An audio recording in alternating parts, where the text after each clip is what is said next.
नमस्ते प्रणाम। हम मंजू वर्मा, जिला अम्बेडकर नगर टांडा से स्वागत बा।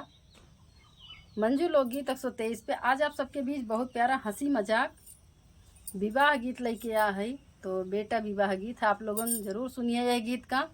और लास्ट में हंसी मजाक बा यह गीत में, तो आप लोगों सुनिए। और गीत अच्छा लगी, वीडियो ज़्यादा से ज़्यादा शेयर करी है और कमेंट में बताइए गीत कैसन बा। भैया दीना बीत जात है गन में गावत गावत, नींद लागत है सोहुक ना मिलत, यही गन में सोए लेत है। सभी दर्शक का राम राम, जय सिया राम। हम नीलमधरिया टांडा जिला अम्बेडकर नगर से। तो हमें सुने विवाह गीत इतना कस के नींद लाग वो भुलाई जात है, जरमियो करेगा तोरे सबसे। मलिया लगावेला बागा बगाईचा हो, मालिनी लगावे फूलवार जी। मलिया लगावेला बागा बगाईचा हो, मालिनी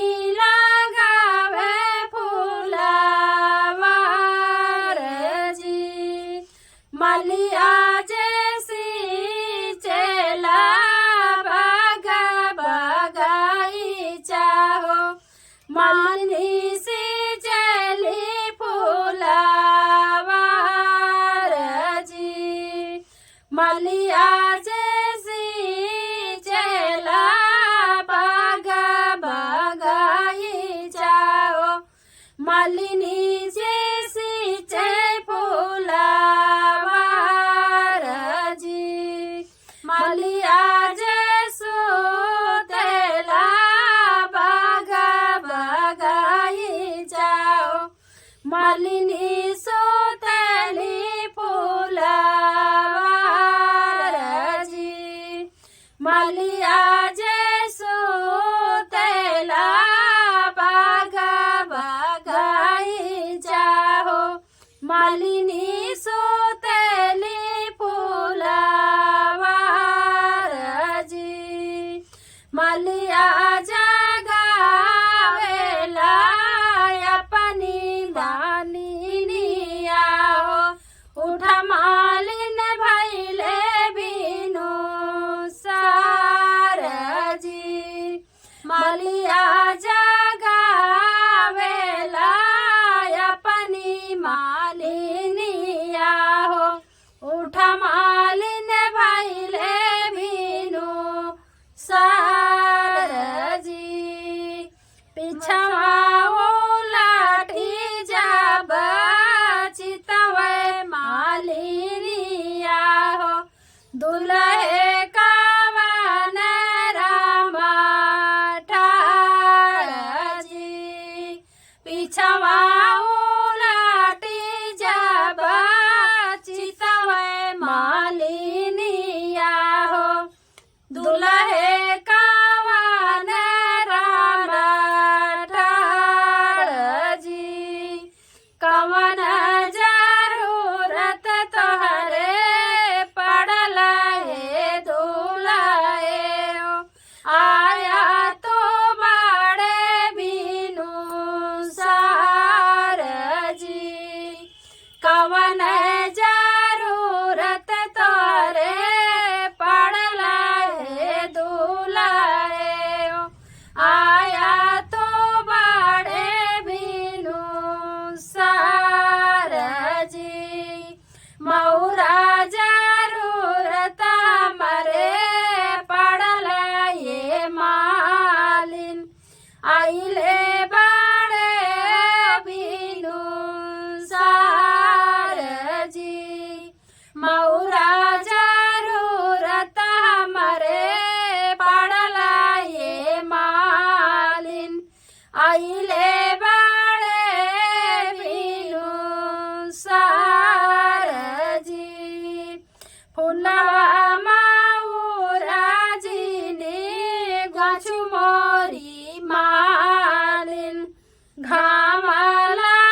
हो मालियावा हमारो बाबाजी, नहीं हमारी सासू मालिया के जाना माल, नहीं हो मालियावा हमारो बाबाजी, तोहरी बेटियावा सासू मालिया के जाना माल, माल लागे सासुर हमारजी, तोहरी बेटियावा सासू मालिया के जाना माल, माल लागे सासुर हमारजी। सुना देवरानी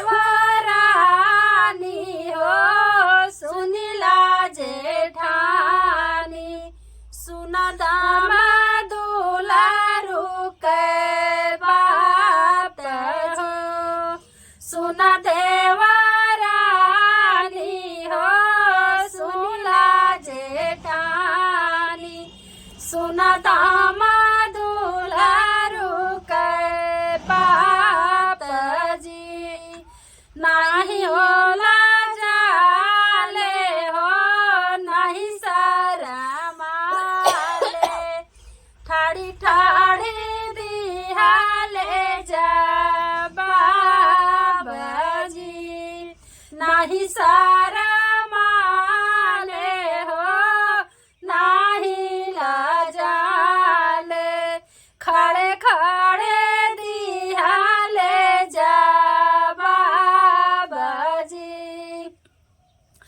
मलिया लगावेला बागा बगाई जाहो, मलनी लगावे फूलवारजी, मलिया लगावेला बागा बगाई जाओ, मालिनी